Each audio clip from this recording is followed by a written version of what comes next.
मैं डॉक्टर अमित भटनागर पंतनगर कृषि विश्वविद्यालय में सस्य विज्ञान विभाग में प्राध्यापक के पद पर कार्यरत हूँ।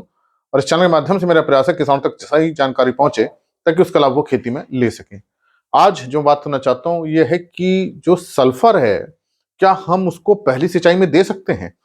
पहली सिंचाई में हम यूरिया देते हैं, और अगर सल्फर हमने नहीं दिया है तो क्या हम पहली सिंचाई में इसे दें, या हमें इसको कब देना चाहिए और इसका सबसे अच्छा सोर्स क्या है?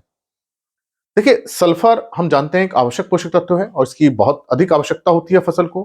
बहुत सारे काम करता है, क्लोरोफिल बनाने में काम करता है, पौधों का रंग हरा रखता है, प्रोटीन्स बनती हैं जो बहुत जरूरी हैं। साथ साथ ये पौधे के बीज में तेल की मात्रा को बढ़ाता है, इसलिए जो तिलहनी फसलें हैं, सरसों है, मूंगफली है, सनफ्लावर है, उसमें सल्फर की बहुत अधिक आवश्यकता होती है। इसके साथ साथ दलहनी फसलों को भी इसकी आवश्यकता है, चाहे हमारी अनाज वाली फसलें हैं, चाहे मक्का है, गेहूं है, धान है, इनमें भी सल्फर की आवश्यकता होती है, इसलिए हम सल्फर को देते हैं। लेकिन अगर आपने सल्फर नहीं दिया है, मान लीजिए हम गेहूं की बात कर लेते हैं, क्या हमें पहली सिंचाई में सल्फर देना चाहिए, कैसे दे सकते हैं? पहले बात करते हैं कि सल्फर के सोर्सेस क्या क्या हैं, कहां कहां से हमें सल्फर मिलता है। देखिए, सबसे अच्छा स्रोत इसका जो सल्फर का सिंगल सुपर फास्फेट एसएसपी है, इसमें करीब 11% सल्फर रहता है, बहुत अच्छा इसमें मात्रा रहती है। और अगर हम सॉइल अमेंडमेंट के लिए हम जिप्सम डालते हैं तो जिप्सम के अंदर भी सल्फर रहता है, तो इसके अंदर भी सल्फर की बहुत अच्छी मात्रा है। लेकिन अधिकांश किसान भाई जिप्सम का प्रयोग नहीं करते, एसएसपी का करते हैं। या अगर आप एसएसपी प्रयोग नहीं कर रहे हैं तो फिर देखिए बेंटोनाइट सल्फर आता है, इसके अंदर 90% सल्फर होता है। ये बेंटोनाइट सल्फर है, ये सल्फर का बहुत ही अच्छा सोर्स है और इसको हमें इसका प्रयोग करना चाहिए। इसके साथ साथ जितने भी सल्फेट वाले हम खाद प्रयोग करते हैं, चाहे वो जिंक सल्फेट है, चाहे वो फेरस सल्फेट है, चाहे वो आयरन सल्फेट है, उसके अंदर सब में सल्फर रहता है, सबकी मात्रा अलग अलग रहती है। लेकिन अगर हम खासतौर से सल्फर पूरा देना चाह रहे हैं तो हमें बेंटोनाइट सल्फर का प्रयोग करना चाहिए, क्योंकि इसके अंदर 90% सल्फर है और ये सारा हमें बुआई के समय देना चाहिए। अब ये देखिए, इसके अंदर जो सल्फर होता है वो एस रूप में होता है, पौधे इस रूप में इसको नहीं लेते हैं, पौधे इसको रूप में लेते हैं सल्फेट के रूप में। सल्फेट में इसका मतलब SO4 में इसको लेते हैं।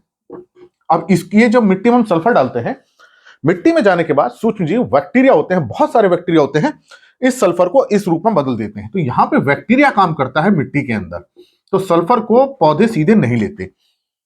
अगर आप इसका स्प्रे कर देते हैं पत्तियों पे तो ये तो एस के रूप में जाएगा, सल्फर के रूप में, पत्तियां इसको नहीं ले पाएंगी। और अगर हम इसको डालते हैं, मिट्टी में डालते हैं, मिट्टी में मिलाते हैं, तो सल्फर से सल्फेट बनने में समय लगता है। अब ये निर्भर करता है मिट्टी कैसी है, तापमान कितना है। अगर तापमान अच्छा चल रहा है, 25, 30, 35, 40 डिग्री सेंटीग्रेड, तो बहुत जल्दी कन्वर्ट हो जाएगा। अगर जैसे मौसम जाड़े का चल रहा है, जैसे नवंबर, दिसंबर, जनवरी चल रहा है, और वहां हम इसको मिट्टी में मिला दें, तो इस समय बैक्टीरिया की ग्रोथ बहुत स्लो होती है, तो धीरे धीरे धीरे इसको कन्वर्ट करेगा। हो सकता है 1.5 महीना लग जाए, 2 महीने लग जाए, इतना भी टाइम लग सकता है। तब तक फसल की आवश्यकता पूरी हो, मतलब मिल नहीं पाया, फसल का समय निकल गया। तो समय से मिलना भी बहुत जरूरी है।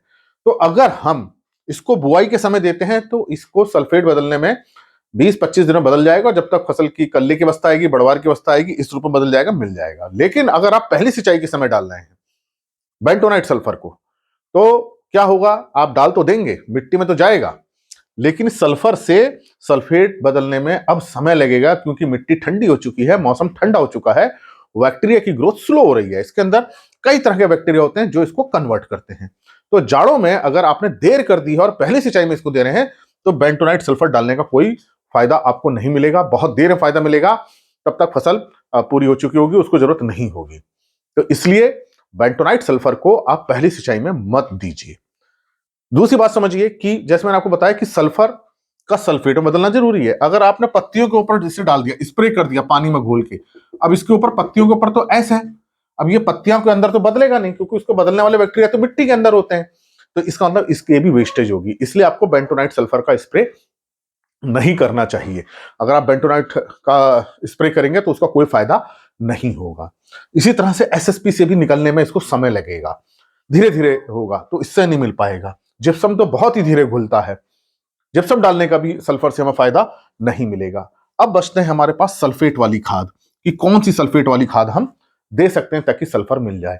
तो जिंक सल्फेट आप दे सकते हैं, इससे जिंक की पूर्ति भी होगी और सल्फर भी मिलेगा, दोनों ही काम होंगे। लेकिन इसको बहुत ज्यादा नहीं डाल सकते, क्योंकि जिंक माइक्रोन्यूट्रिएंट है और सल्फर मैक्रोन्यूट्रिएंट है, मतलब जिंक की आवश्यकता कम है, सल्फर की आवश्यकता ज्यादा है। तो अगर जिंक सल्फेट की मात्रा को बढ़ा देंगे तो जिंक इतना ज्यादा हो जाएगा कि वो फसल पे बुरा असर डालेगा, और कम डालते हैं तो सल्फर की पूर्ति नहीं होगी। हाँ, अगर कम जरूरत है तो जिंक सल्फेट डालने से इसका पूर्ति की जा सकती है। दूसरा सबसे अच्छा हम इसका पोटेशियम सल्फेट प्रयोग कर सकते हैं, एसओपी का प्रयोग कर सकते हैं।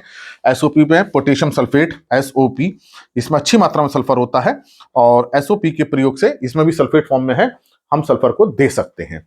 तो इसलिए हमको अगर जल्दी आवश्यकता है, हमें जल्दी से सल्फेट मिल जाए तो सल्फेट वाली खाद डालिए।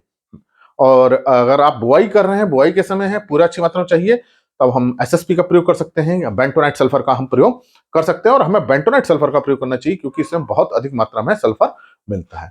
तो मेरी बात आपकी समझ में आई होगी कि पहली सिंचाई के समय अगर हम बेंटोनाइट सल्फर डालेंगे तो हमें उसका फायदा नहीं मिलेगा, छिड़काव करेंगे तो भी उसका हमें फायदा नहीं मिलेगा। तो ऐसी स्थिति में सल्फर की आवश्यकता पूरी करनी है, पौधों को मिल भी जाए तो सल्फेट वाली खाद आप प्रयोग करेंगे तो उससे आपको सल्फर की जो तुरंत पौधे इसको ले लेंगे, क्योंकि ये पौधे सल्फर को सल्फेट रूप में लेते हैं, तो सल्फेट वाली खाद यहां काम कर जाएगी। आशा मेरी बात आपकी समझ में आई होगी कि बेंटोनाइट सल्फर को हम बुआई के समय देना है, सिंचाई के समय देंगे तो फायदा नहीं करेगी, छिड़काव करेंगे तो फायदा नहीं करेगी। इसी प्रकार के लेक्चर्स को देखने के लिए कृषि किसान प्लेलिस्ट देखिए और अगर चैनल सब्सक्राइब नहीं किया तो सब्सक्राइब कीजिए। धन्यवाद।